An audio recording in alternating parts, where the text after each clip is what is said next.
Good evening, devotees, friends. So, those who attended yesterday evening program, you know that we were discussing about the Brahman and the Jiva. The Brahman is the consciousness, pure consciousness. Jiva, consciousness but reflected consciousness. It's like the sun and the reflection of the sun in the water. This is but it's also same like the sun. And if that reflection is there, sometimes for a long time in that water, the water becomes warm. Or maybe on the mirror, it can burn a paper or a cloth.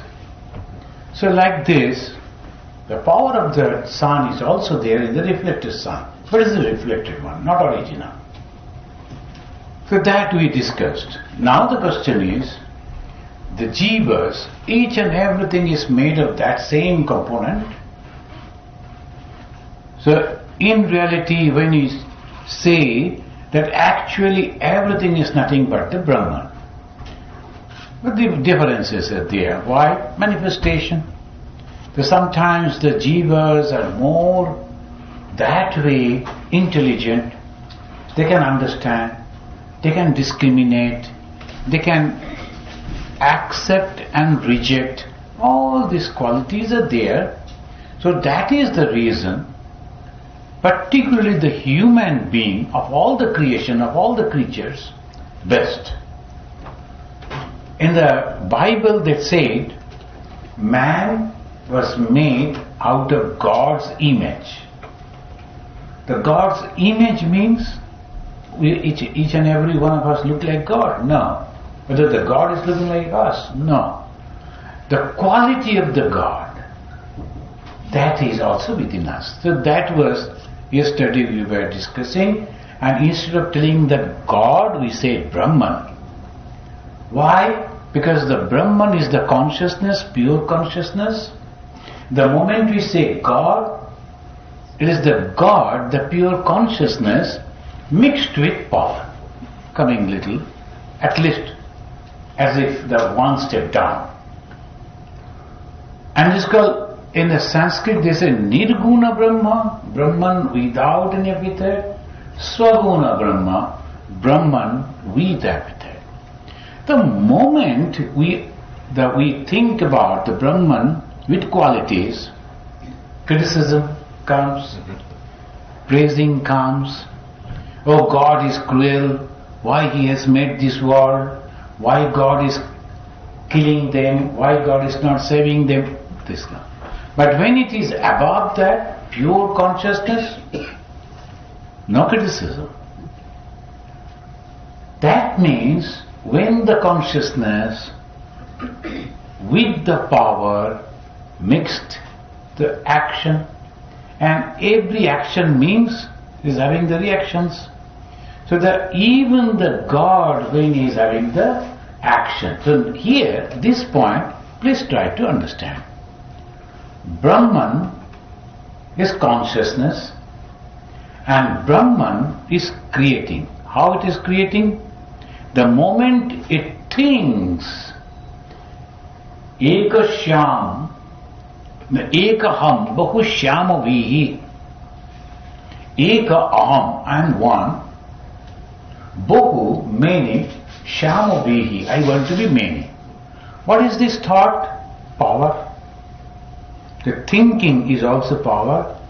So the consciousness with the power, then action. What is the action? This universe, this world, the creation. And when the creation is there, so it is all sometime plus, sometime minus. So the varieties of things that goes on. So that was. Now in the creation, the best created thing is the human being. So we discussed that. Now we are not discussing about the animals that will realize God. They will someday. But this very moment we are talking about the human being. Not all human being. Again. Very few. Why these very few? Because only a very few people, they have started thinking this world is an illusion. Because constantly, sometimes I think, oh, it is so good, again it is bad. Again it's something good, again it is bad. It goes on and on. Then they get disgusted. In one of the Upanishads, they presented this temperament in a beautiful allegory, a story. One bird was hopping from one branch to another branch and was going on eating this fruit and that fruit. And sometimes it was getting a good sweet fruit, then he was happy.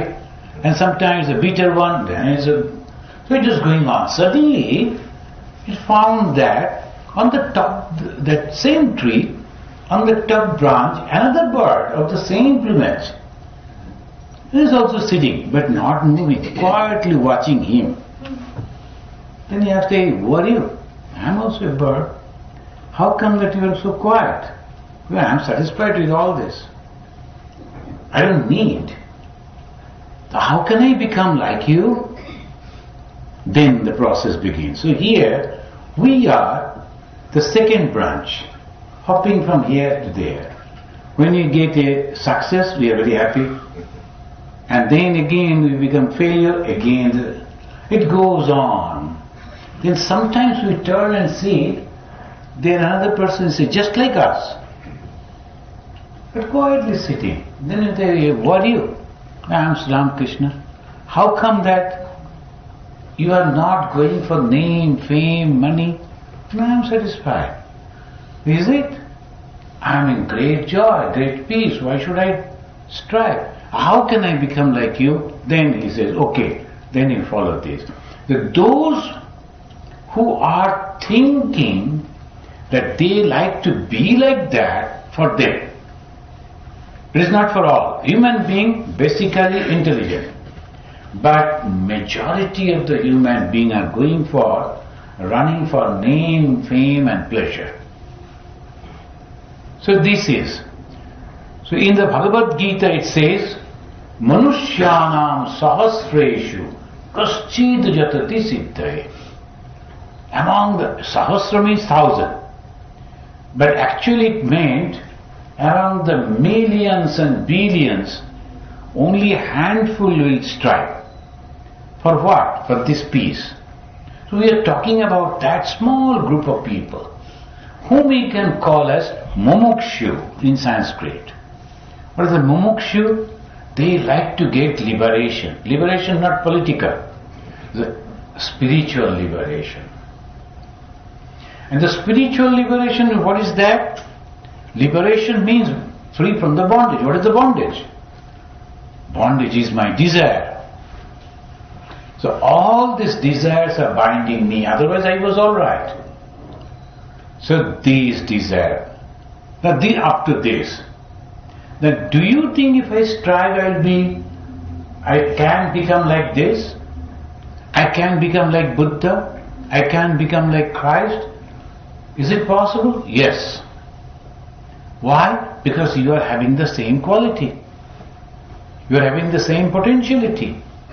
You are having the same properties. In the science they say properties. That means the same type of things are there.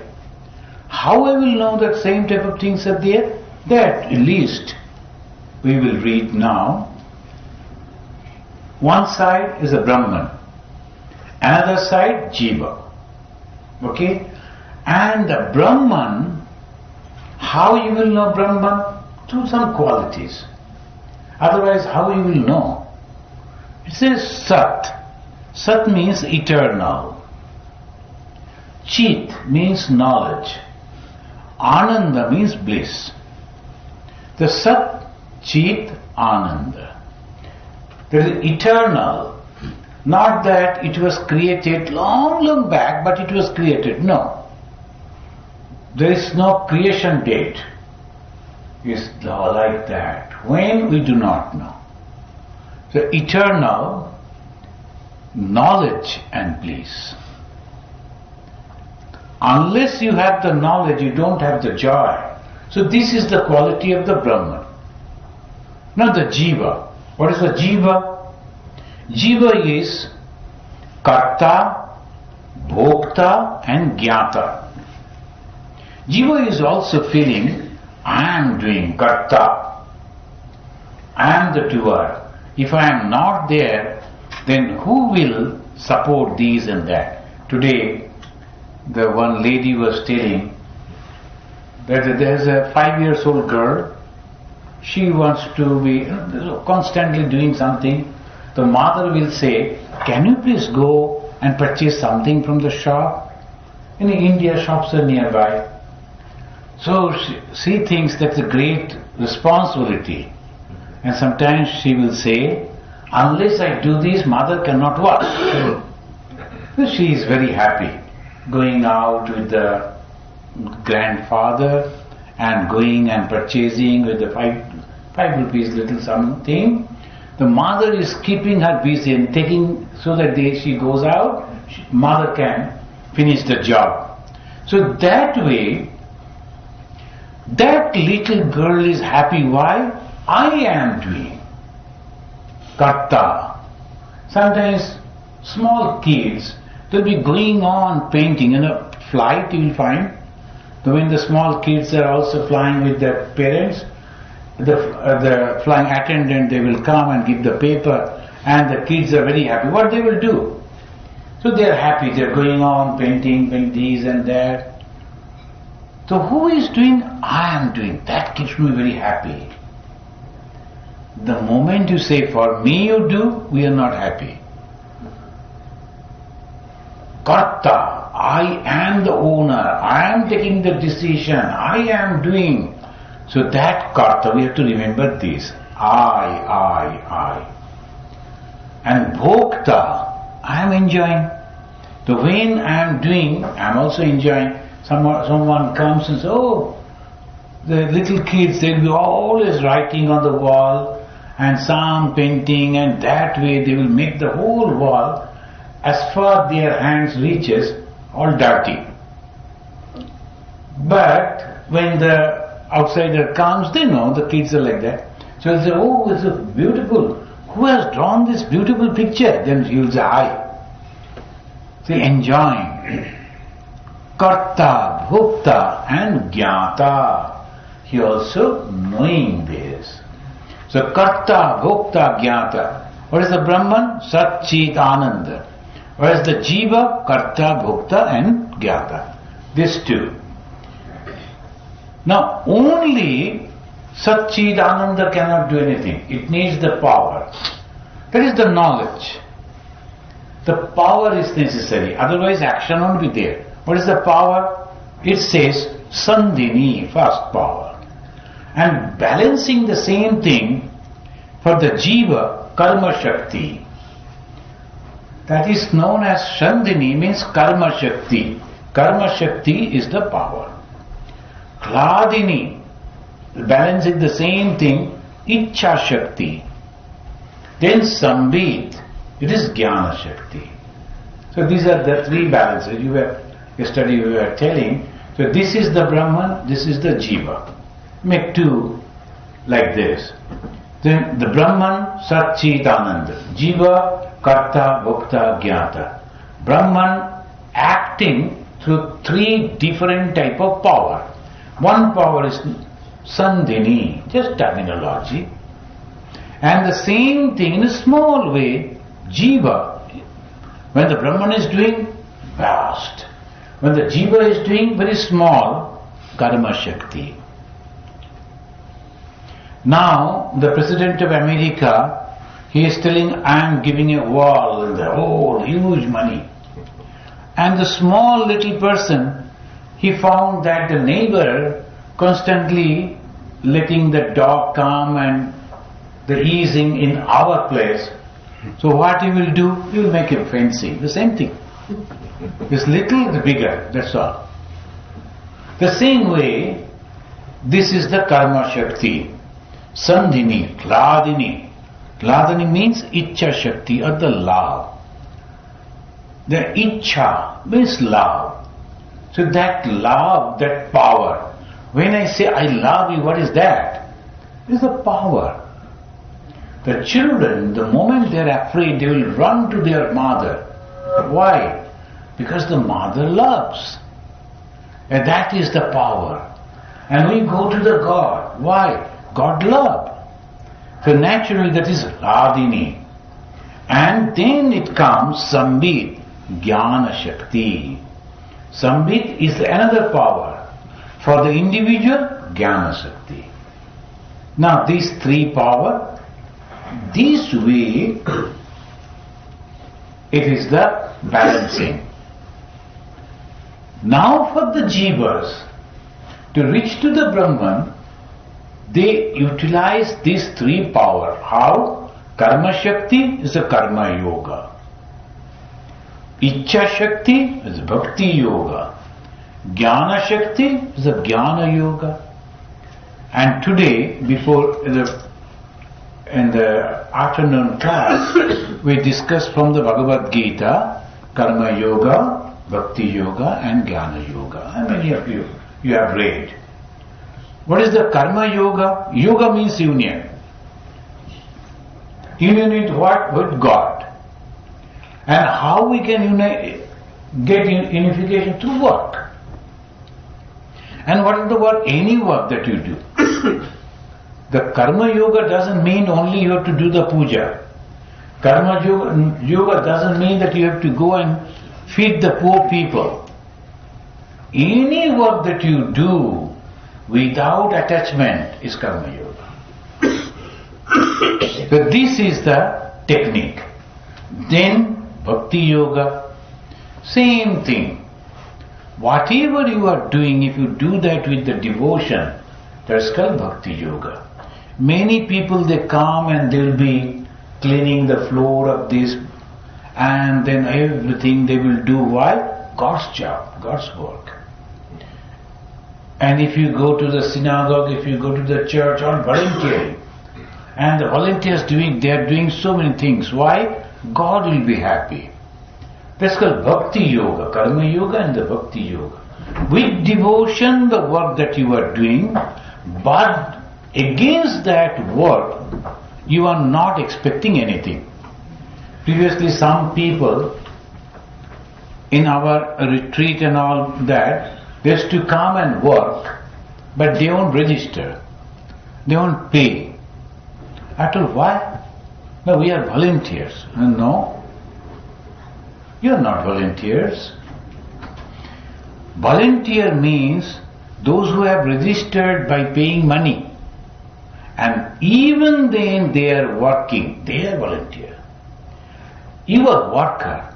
In exchange of money, you are staying over here, the facility that you are utilizing, and also eating, and also listening to the talks.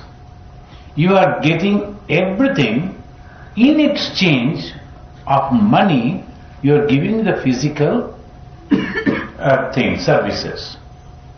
So you cannot think that you are the volunteers, you are also the workers.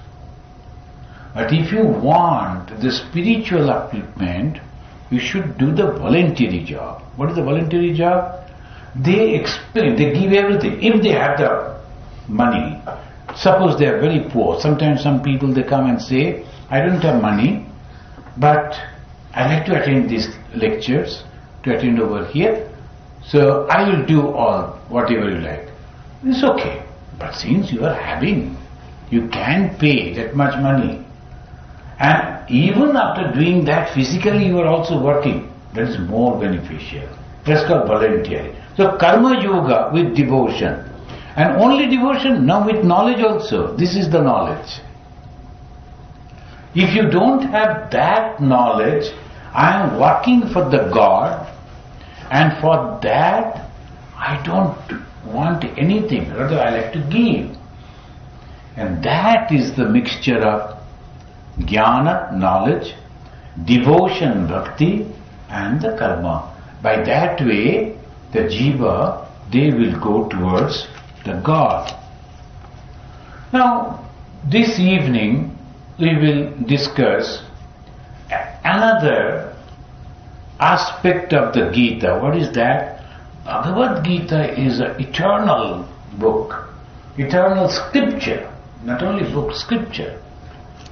And it is going on inspiring millions and millions of people, guiding people to reach the God. Swami Vivekananda, when he used to travel, used to keep only two books. One is Bhagavad Gita, another is Brother Lawrence's book, Practice of the Presence of God. Bhagavad Gita all the time. Any monk or holy man, Hindu actually, he will read the Gita. And Gita was translated in so many languages, and whoever read Gita, they are so happy because it never speaks about a particular class of people. It's for all. And it is also very, very inspiring. Sometimes some people, they lose hope. And then Gita says, Urdharet Atmana Atmanam Natma Vusadait. That truly Gita inspires. You have to help your own mind to stand up. What happened? One mistake doesn't mean that you are lost. Get up. This is Bhagavad Gita. One of our Swami, so he was not that way educated, only completed the school education, and he came very early at his age, he joined, became the monk. But the Ramakrishna mission, the mostly educated people speaking in English, and the high society people are also coming, so you have to mix with them. They're everywhere. That is the standard of the Ramakrishna. Now these young boys started losing the confidence. Oh my God, all people are like this. So what will happen to me? I won't be able to talk to them. I don't know the English. So he was slowly losing the confidence that I don't know English. One day, he was asked to cook for the Ashrama. So he was the cook of the Ashrama. So he was cooking.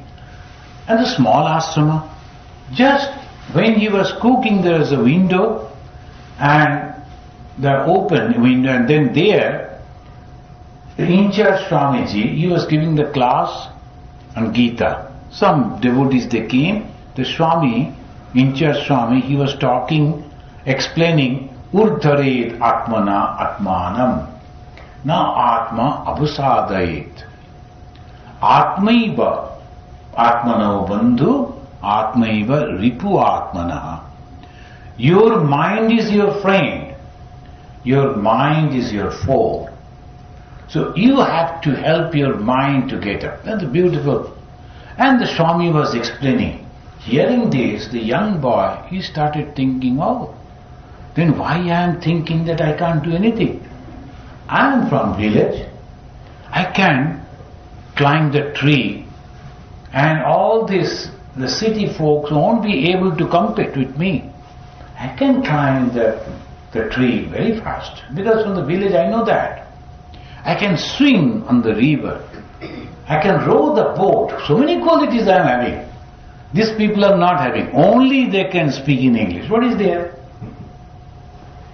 He got back all the mental strength. And then he learned English.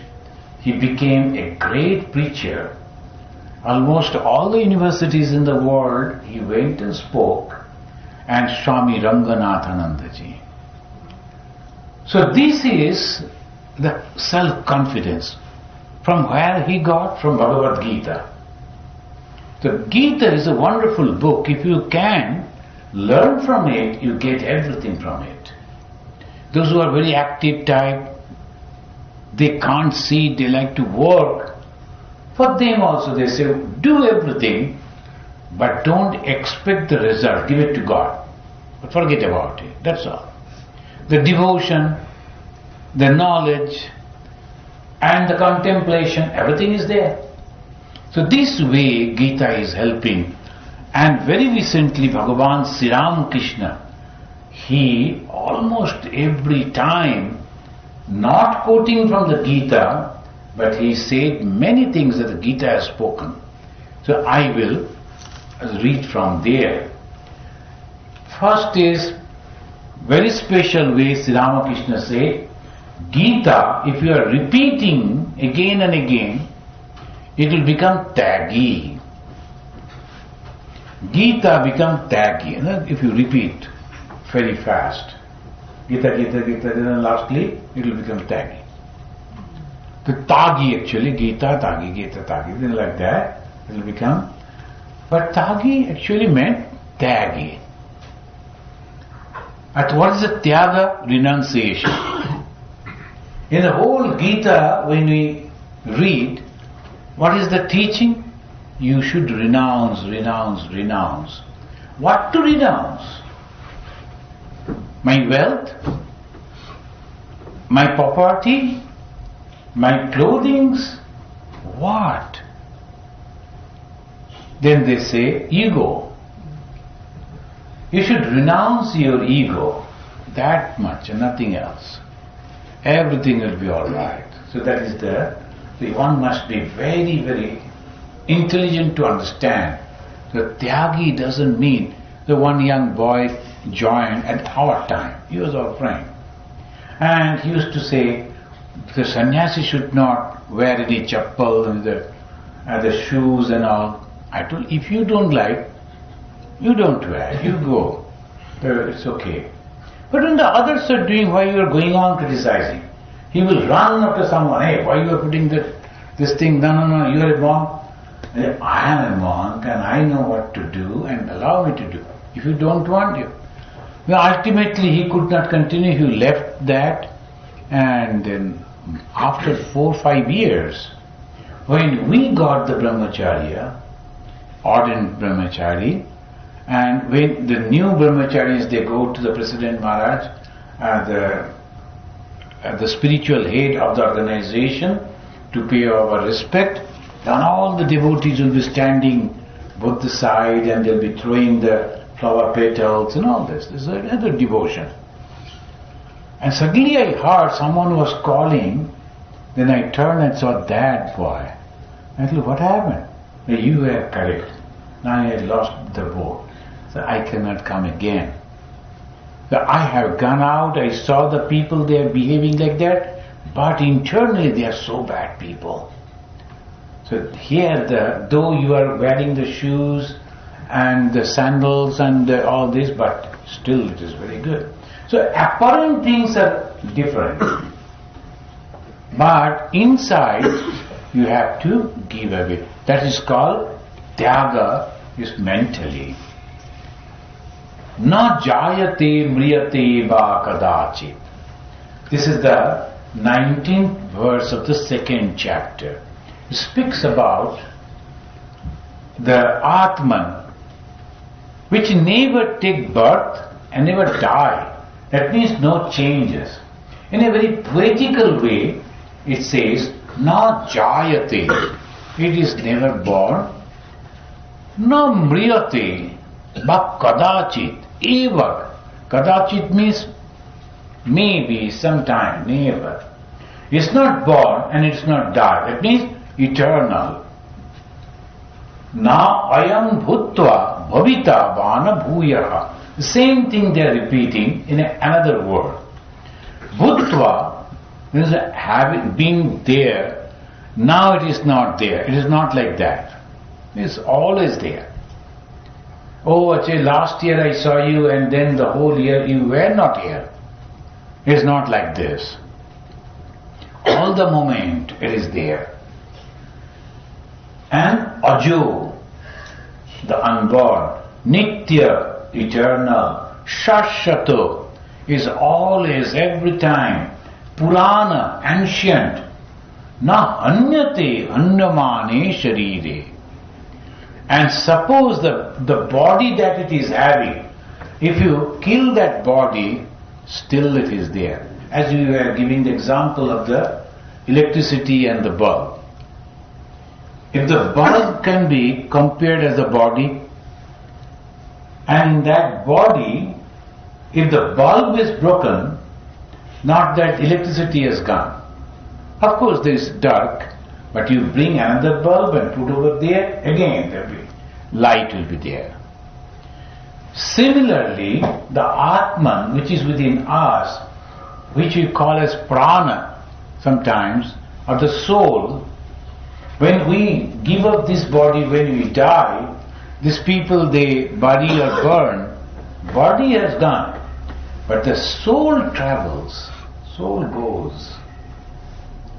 There's some of the Semitic religion, they think the whole body will be there. So they put the body nicely with decoration and they put in, and they will keep it for the waiting. At the last day the call will come, they will go to heaven, conception. But the Hindus, they burn the body. Why? It is of no use. What is the most important thing? Inside the body, there is a soul that goes out. So that is never ending. So this it says, na jayate mriyate bakadachin. Bhagavan Sri Ramakrishna, he is telling in this way, same thing he is telling. After the knowledge of Brahman, one doesn't find any change in dying or killing. It's not only that, dying or killing. I am dead, it is okay. But even I kill someone, there is no change. Of course, after the realization of Brahman, nobody is going to kill anyone. But is going to that extent and telling, even if you kill, there will be nothing. So that's why in the Arjuna, he was confused. Lord Krishna told, even if you kill, no harm is going to happen to you. So this Sri Ramakrishna mentioned, and when? After the realization of Brahman. What is that Brahman? Knowledge of one. When you have the knowledge of one, there is no two, whom you are killing then? It cannot be. Suppose I am here and there is my shadow, and if I kill my shadow, what will happen? I cannot kill. The shadow will be always with me. So same way, one little girl, she was trying to catch her own shadow. And it was not possible. She is running and then trying to catch, and then one gentleman noticed it in the park. He told, you like to catch your shadow? Oh, yeah, don't run. Stand in one place.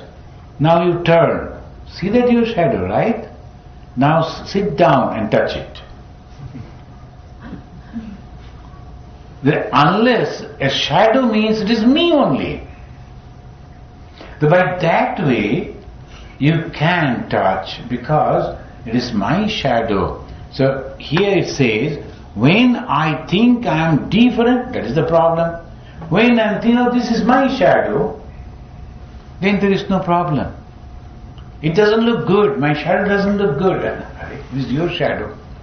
Someone is telling, all the mirrors are not proper. It's not giving me the perfect picture. That's right. Don't mind. You look like that. The mirror is giving the right picture. But if you look like that, then what the mirror will do? So this is our picture. So same way it says, after the knowledge of Brahman, one doesn't find any change. In dying, Purna Gyan Hole, Mara Ad Hoye Jaye. The Purna Gyan, the complete knowledge of oneness. And the moment that will happen, no fear. One who is unchanging may become changeful. Here another sentence coming. One who is unchanging, what is that? Nitya. In Sanskrit, they call it Nitya. Nitya means unchanging. Can also become changeful. It is Leela. And here, Jar Nitya Tari Leela. Jar Nitya Tari Leela. Bhagavan Sri Ramakrishna said. The one unchangeful, here it becomes changeful. Why? Because he is all powerful. He can always do whatever he likes. So he was thinking that I like to become like that. He can become. What is the problem? So this is. Now when Sri Ramakrishna says, when someone die, I see that his body only fall, But his Atman never die. Atman is eternal. The same idea we get in the Bhagavad Gita. Antavanta ime deha. Deha means the body. When it becomes anta means the end. When the body ends, antavanta ime deha, abhinashitu tad viddhi, is eternal. There is no fear if we understand this. Rather, people will be very happy when they die. So this body has become old, worn out, like an old car, I was using this car for such a long time. Now these parts have become very damaged parts. I am again and again going to for the repairing shop. They are repairing it, tightening this, tightening that. And the car has become old. So you go to the hospital, doctors say, okay, we will do this, we will do that little operation. But the car has become old. Then the time comes, oh, I will give away this old car. I'll go to a new, fresh car. Then I start another life. Those who like to live, for them it is a joyful moment. Death should not be the moment of fear. There should be a joyful. But I am going to get another fresh body. I'll be a little kid and then slowly I will grow up. Again all this opportunity that what I have already passed, I cannot go back. Now once again it will be open up to me. I can go to the playground, I can play, I'll grow up with my friends and so many things are there. So this is the way either you feel, oh, I'm going to get another body, there's no problem for me. Or, no, I am not going to take birth again. Enough is enough. So these are the two, but the soul is eternal. So you cannot change it. And here it says, Ajupi sannabhayatma, another, I am going to enter into that and then we will complete. This God, who is all-pervading, all-powerful, eternal, sometimes comes down, takes the human form, live like us, live with us, and sets some wonderful examples. So that is called avatara, avataran. They come down and then they live along with us, but that life is so wonderful. So we think, how is this possible? How could he do that? Ajopi sannabhayatma, bhutanam ishcharopi san, prakritim swamadhisthaya sambhavami atmamayaya. It says in the 4th chapter, 6th verse, the incarnation. Very difficult to accept it, very difficult to understand it. God in human form? One person came and told, if you don't mind, can I tell you something? And yes. They say, how can you accept Ramakrishna as God? What is your problem? Why can't we accept it? He said, no, Ramakrishna did no miracle. Krishna we accept as God because he lifted the hill. Until now the giant machines are there, they can lift the whole hill. But will you tell that machine as an avatar? That is not the thing. Avatar are the qualities. And if you see that in the Bhagavad Gita, what Sri Krishna said, you accept Krishna as God, right? The Krishna said in the 16th chapter of the Bhagavad Gita, the 26 wonderful qualities, and if you can see those 26 qualities manifested in a personality, can't you accept that person as God? The God should have 4 hands, God should have 10 heads, God should have... Why? These are the qualities only. The misunderstanding. The moment we think of God, we think that it will come down from the heaven, there will be light, and then he will speak like this. Whatever demand are there, immediately he will fulfill. Very peculiar ideas. One gentleman came to my office and he was sitting there. I was busy with some other work, and sometimes I'm looking at him. Yes, he was not telling anything. I said, okay, maybe that he wants that I should finish and then talk. I finished that and I told, yes, now. Now what is that? He was looking at me. I said, do you like to say something? Why should I say it? You are a monk, you can read my mind. Yeah? So these are the problems that we are facing. And now I can't read your mind, but I can gaze what is there. Then what is there? You want to check me and examine me whether I am a monk. Isn't that? Your thought is there. Yes, yes, yes. I came here to test. And suppose I fail. What is that to you? And suppose I pass. What is that to you? Suppose you give me the full marks. Yes, he is a good monk. What is that to me and that to you? You see? We will be remaining the same. I will be remaining like this, you will remain like that. So isn't it? Yes. Instead of all this wastage of time, let us be friends and discuss. So this way you should have, etc., etc. So very peculiar ideas about the God, peculiar ideas about the monk and the holy people. Holy people means they should be like this, they should be like that. This is a very, very peculiar. If you are normal, they don't accept. If you are a little abnormal, there's a great person, you know. The great. So this is the way it goes. But you know, so this Vedanta teaches us, Avatara comes, a very normal person. If you read the biography of Sri Ramakrishna, you'll see, so humble, so normal, but so profound.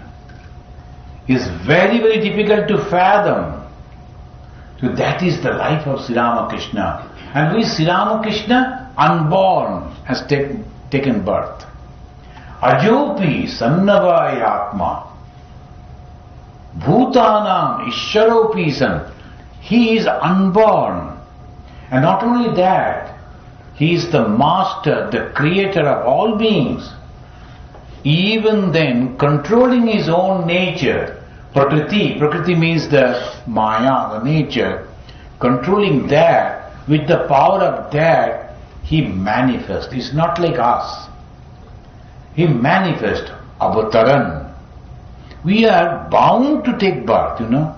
Sometimes some people, they ask, my father passed away, do you think he will take birth? I can assure you he will take birth, because so much of desire is there. So you will, but I don't explain like that. I say, oh yes, don't worry. How are you recognized? And don't bother about recognizing, because from the 30 years to 80 years he lived with you, that is sufficient. The next, this life, let him be in separate place. So, unnecessarily, do you think if I pray, my mother will come as my daughter? So you can pray, but it depends on your mother, how far she wants it. And I don't know. Now, whatever you will get a child, and then you love the child, your daughter, love the daughter, help her to grow. Why are you thinking like this? It has nothing to do with all. Ajopi sannavayatma. Even though that was not to be born, he took birth. That means as if manifest. Now sometimes we say, no, these are all stories. But this is also possible, you know. The Sri Krishna, before he came, manifested, he announced that person who was ready to kill him, that I will come and kill you, punish you. And where? As the 8th son of your sister. And that tyrant, he was waiting. And in the beginning, 1, 2, 3, and he told, no, you need not to give the child to me, because 8th one only, that I will punish. Then the Narada came, told how you are counting from 1 to 8. It may be 8 to 1. You do not know. So 8 to 1 or 1 to 8, any way. So don't waste your time. Kill all the children. That's advice. You know why? Because sometimes when you read, so heartless this Narada. Don't think in that way. Suppose you see that in a movie it is happening. Nobody dies, everybody is living, surviving. Have you seen how the movies are taking place? If you go to the places where they are taking the movie, after visiting that, you will decide, no, I don't want to see the movie, because all charms are gone. This side is the railway station. In the Hyderabad, if you go, it's a huge place. So most of the movies they make over there. So there is a railway station. And the exactly other side, and that is the airport. And someone is coming to the railway station, this side, those who are taking that snap, and rail means only one bogie, and they will be pulling like this.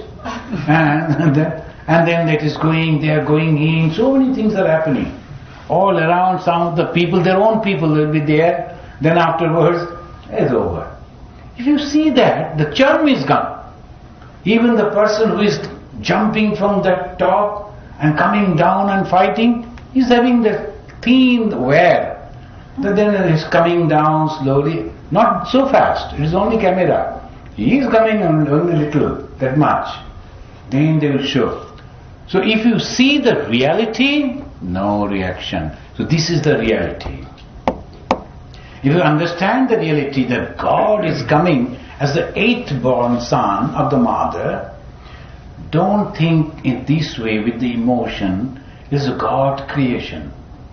So then all these things are happening, and most of us we know the life of Sri Krishna. He came, same as Sri Ramakrishna. The Vishnu told his father, I like to come as your son. The Shiva also gave the blessings to his mother. And Shiva entered as the waves of life into the person of the mother. So afterwards he was born. And from the beginning itself, he used to go to a secluded place where the people used to burn the dead bodies, used to go over there and meditate. Like this, all these things happen. So they came, why? To guide us. Yes, Sri Ramakrishna is mentioning about it. This is the instruction in the Bhagavad Gita. And is the incarnation of God, Sri Ramakrishna, what he said? The person who remains immersed in spiritual practices can understand the real nature of God. This line I will repeat. One who is constantly concentrating and meditating on the God can understand the real nature of God. This is a very intelligent person, a physicist, a Nobel laureate. Do you think he will understand God? No. Because his mind is somewhere else. He can never understand God. There's something which is inside cannot be understood from outside. The spirituality is completely, it is a soul that can understand, not the science. Because someone was telling, that unless and until we can check and found it correct, we can test it, how can we accept it? Then I told, did you ever tested your mother's love for you, concern for you in the laboratory? Can anyone do that? But do you think the mother doesn't love? She loved me and I can feel it, I can understand it. So if she is not, that also you understand. But for that you don't need a laboratory to understand. How? The feeling. There is something which is called feeling. It cannot be proved in the laboratory. It cannot be proved through the physics or chemistry. It cannot be proved through the mathematics. It is only love that touches the heart. You are living with your brother and sister, maybe your neighbors for such a long time. You couldn't become the friends. But when you are traveling in a train or in a flight, the one person sits by your side and start talking, you exchange the address, phone number, you become so close to that person. How it is possible? Because the wavelength of the mind, your thought and the person's thought, it matches. So that is the way it goes. How can you prove it? It happened. That's called it just happened. So how it is? This is also like this. A person who is merged in, remain merged, that means that 24 hours is thinking about God and nothing else. His mind is completely free from the external things. That mind becomes tranquil, free from the other thoughts.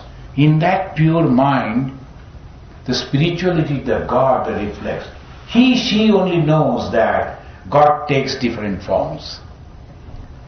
He is without epithets and also with epithet. Nirguna, also saguna. He is with form and again without form. The God may take form, maybe without form, according to His will. We cannot say. Again Sri Ramakrishna says, yes, it is difficult to understand this point. He who is without form is also with form. He is limited. Again, he is infinite, unlimited. So this is about the Brahman. So this is what Sri Ramakrishna said. And then Sri Ramakrishna gave a wonderful, very effective and practical advice. What is that? As long as our ego remains, I will conclude with this. As long as our ego remains, we cannot think of pure Brahman, Nirguna Brahman. We should not think. We have to, for spiritual development, accept the Swaguna Brahma. Swaguna Brahma means which having the quality. What is the quality? Kindness, forgiveness, love, purity. And this is the Brahman that we can pray. And we have to pray to that Brahman. When we pray to that Brahman, then that Saguna Brahma, Ishvara, Bhagavan, God, will show us which is Nirguna Brahma, which is all pervading. The small little boy, he was playing and the mother went and caught him and he took some small the earth in his mouth, as the children they do. And the mothers are concerned what he is eating. The mother asked him to open the mouth. The baby opened the mouth. And what the mother saw? I am talking about the Krishna. The baby Krishna opened the mouth and the mother saw the whole universe into it. But the mother didn't understand that.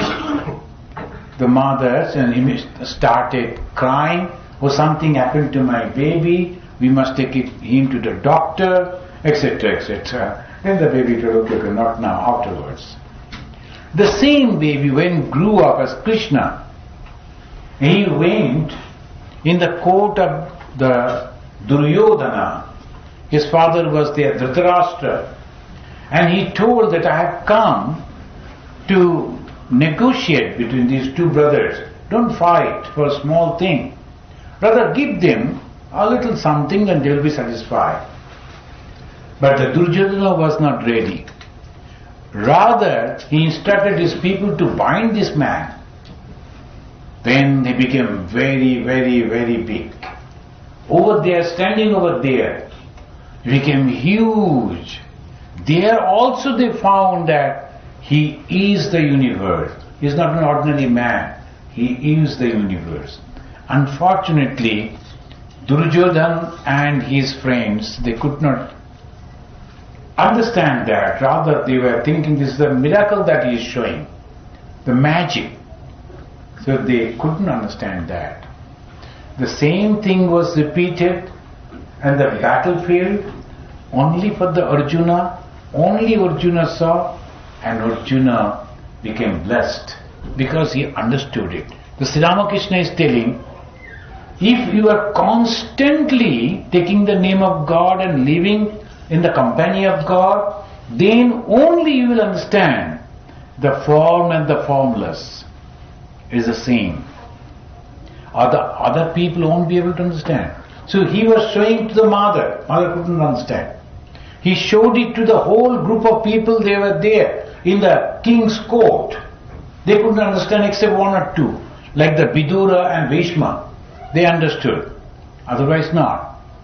But the Arjuna, who was always in the company of the God with Krishna, once he saw, he said, Nashta moha smritil labda mat prasadat mayachyuta. Achyuta, who never changes, but still he is changing. Now all my doubts vanished. Nashta moha, all my delusion have gone. Now I know who are you. Then of course he said, I cannot look at you. You're so terrible. The people are dying, people are taking birth, and not only people. That's all, the universe is taking birth and dying. So it is impossible for me to bear for a long time. Please become my old friend. So that was all right. So again, he came down. So this Sri Ramakrishna said, if you are constantly thinking about God, then only your mind will be purified, then only you will be able to understand it. And this is the same thing Jesus said, blessed are those who are pure in heart, for they shall see God. What is the purity of heart? No desire for the worldly things, no desire for the name and fame. That is the purity of heart. The one gentleman was asking, the Swamiji, how to understand a holy person? I told, these two qualities you must see. If you don't find these two qualities completely manifested in him, don't believe. He is a good man maybe, but not a holy person. Holy person must have these two qualities. Unselfishness, complete unselfishness, and love. Love for all, not for any section. So without any discrimination, love, embracing each and every one. First, unselfishness. Nothing for himself or herself. That is the holy person. Thank you, friends. Thank you for all the time we here. And tomorrow early morning I should leave. Again, maybe next year with another topic will come. Any question if you are having, then you can ask.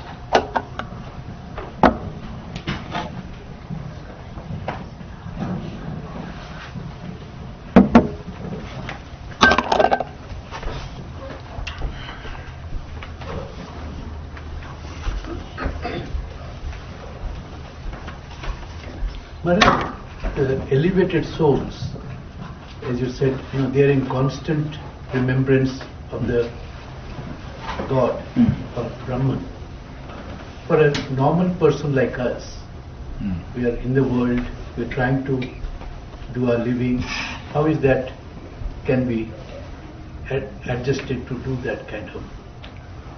So here, the Bhagavan Sri Ramakrishna, he said, those who are purified already, they only will understand the God.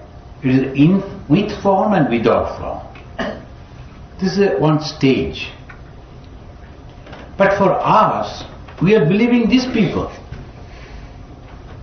So we are believing these people like the Chaitanya Mahaprabhu, or the Sri Ramakrishna, or the Jesus, or the Buddha. Like this, we are believing them and then developing our mind. Why should we believe them?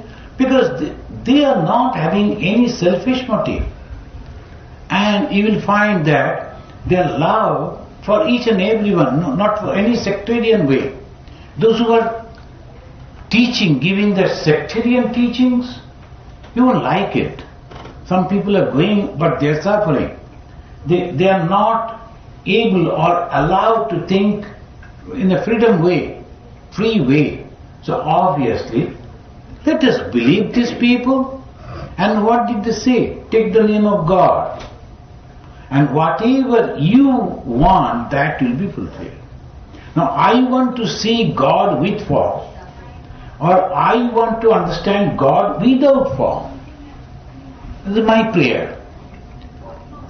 But my only way, the same thing, prayer to God. God, I want to see your form or without form, please reveal it to me. God will do that. So those like us who are not yet purified but like to be purified and like to know the God without form or with form or both, if we pray, everything will be given to us. This is the thing. That means just practice spirituality. Follow the path of religion.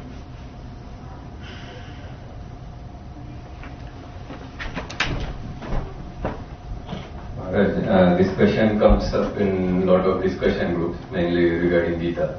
Like if we do in the name of God all our actions, if we dedicate to God and do, then there will be no evil.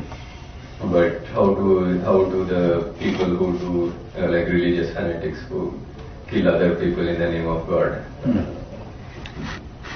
They also sincerely believe that what they are doing is right. And how do they differ from yogis? See, someone goes and touches the fire, what will happen? Fire will burn. So whether you understand or not, if you do the bad work, the reaction will be bad. Why the God has given us a hate? And why the God has given us the intellect? If we cannot judge, if somebody comes and says something, we accept that and act accordingly, and we expect that we will go to heaven, these are fools. They are living in the fool's paradise. They will go to hell if the hell is there. And all the different type of torture and all this, they have to face. Not just because I believe that man and truthfully, no. You should not be. Bhagavan Sri Ramakrishna again said, Bhakta hobi to boka hobi kano. See how he said? The Bhakta hobi, even if you like to be a devotee, doesn't mean that you should be a fool, an idiot. You don't understand. Someone is coming and telling something and immediately you should understand. Why? And I met a group of Muslim boys in Kashmir, and those who were the leaders, they told Swami, can you please tell them something? And these 50 boys, they were from I think the class 12 standard to graduation, that age group. They never liked, because their first is the Muslim and I'm a Hindu, so all this, that naturally they didn't like it. And they wasn't looking at me. I don't see, I can understand. Now you have come to go different places as a tourist. Now suddenly you have to listen to the sermon of a holy man. I can understand at this age you don't like. I am not going to give any sermon, only I am going to tell a story and ask a question, that's all.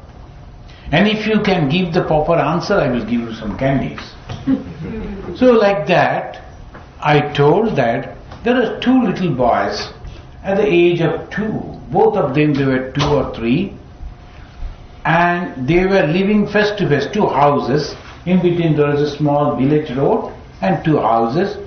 The moment they will get up from the bed, they will come out and both of them, they will play. And they were so close friends, they'll be sharing the candies and this thing, that everything. Then slowly they grew up as at age 22 years old, And then suddenly, two people came to two different these houses. One is a mullah, another is a pandit. And pandit came to this house, house number A, and told, we are Hindus. Why you take food from his hand? He is not Hindu. So don't become friend with him. Another person came into that house number B and told, we are Muslims. We are always against the Hindus. Maybe someday we have to fight with them. Don't be a friend with a Hindu. Now my question is, these two boys who grew up together 20 years and became so close friends, shall they listen to this instruction of the spiritual, so-called spiritual leaders? Or they should continue their friendship? All the 50 boys, they shouted, they should continue their friendship. I told, that is religion. Use your brain and then judge and accept. Anyone can come and tell me, oh, you are a Hindu, go and kill them. Or you are a Muslim, go and do that. You are a Jew, go and... Why should I? First thing, God is nothing but love. So if you are asking me to do anything against love, that is not religion. About the politics, okay. Economical reason, I can go and fight. The linguistical differences, we can fight. But not in the name of religion. That we have understood. That's why Bhagavan Sri Ramakrishna in the modern age, he came and he said Samannayavada. He practiced Islam, Christianity, all the different sects of Hinduism. And then he said, as many faiths, so many paths. I can travel through these, and he gave wonderful example. There is a building, one man is climbing from the outside with a ladder. Another, he is running the stairs. Then another took the elevator and reached over there on the top. But ultimately all the three of them, they reached on the top, and what they were seeing, the same thing.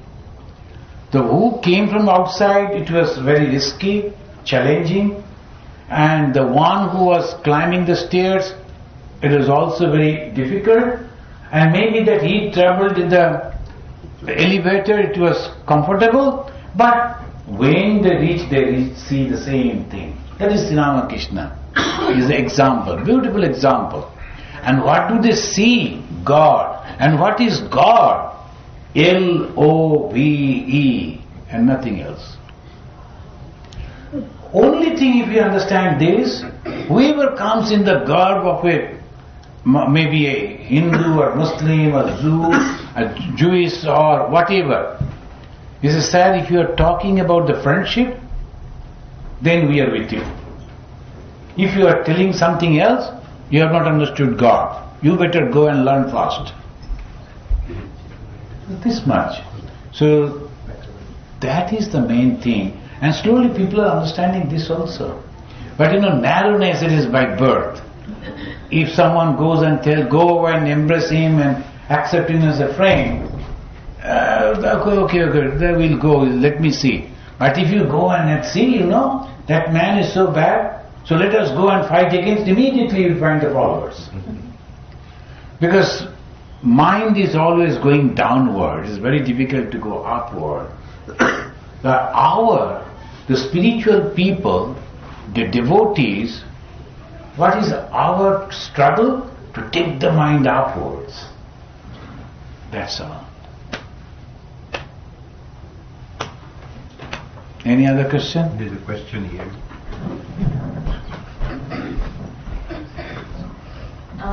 So Swami Vivekananda also was almost an embodiment of God and very spiritual person. Even he had to go through the challenges of life and the difficulties his family had, and he was disturbed by the lawsuits that his uncles had brought against his mother and his mother's involvement in legal affairs. Even he was drawn into that. he had to even get money by speaking here in the United States and send them money for help. So I mean, this is a different path, but he was tortured by even that. See, that proves a wonderful thing. Swami Vivekananda was the embodiment of Lord Shiva. But even then, and he was having the blessings of Sri Ramakrishna, even then all these worldly affair, worldly things that was there to happen, happened. But he was not touched by that. When his mother was not getting the food, the brothers were also suffering. He was trying his best to help them. But he didn't go back to the world marrying. And so many rich people, because he was very intelligent and also very handsome looking person. So many rich people, they told, you marry my daughter, I will solve all your problems, give a lot of money. You can go to England and become an advocate. In those days that was the very respected profession. But he was not tempted by any way. But whatever the duties as a brother, as a son, he did, unaffected. That is we should learn. Unaffected. And we get involved and we become affected. No, unaffected we should be. So that is the thing, that to learn. So when people suffer, good people suffer and we see them doing the good things and loving people and you still see them suffer, you're saying that it's we who suffer, it's not them. Not them. Actually we feel like that, but if they are truly the religious person, they will never suffer because they are not attached to that. Then they will think, there's some people they will be clapping hands and praising and all. Do you think that is the permanent thing? Nothing, it's all temporary. When you are good and you are getting the attention of the society, you are thinking, oh, this is the only thing. No, somebody else will come after you, much better than you. Again, all the attention will go towards him, and then what you will do? Go and jump from the building? No. Whatever I had to give, I have given. That's all. Whether the people appreciating or criticizing it doesn't matter. Whatever I know, and I am with great faith that I am helping them in a positive way, so I am helping, that's all. Otherwise you have to suffer. Mainly the artists, the singers, the cinema actors, or movie actors, actresses, this is their problem. When they're young, they're successful, 2, 3, then afterwards it happens in this way. Because suddenly somebody else is coming up, they become very jealous. And if you become jealous, who is suffering? You. So there is no question of jealousy. The spiritual people, these are the tips. These are the teachings that we should keep in mind. Otherwise, what is the fun of coming, sitting and spending so much of time and listening? These are the techniques that we should learn. We should imbibe in your life, in our life. That whoever is happy, I am happy with him. Whoever, wherever, I am happy. No jealousy at all. Why? Great confidence. This world is temporary. All these things that are happening are all will go. So many, the presidents of America came, isn't it? One after another. So why should I be jealous? Majority of the president nobody remembers. Only 1 or 2. Otherwise, who remembers whom?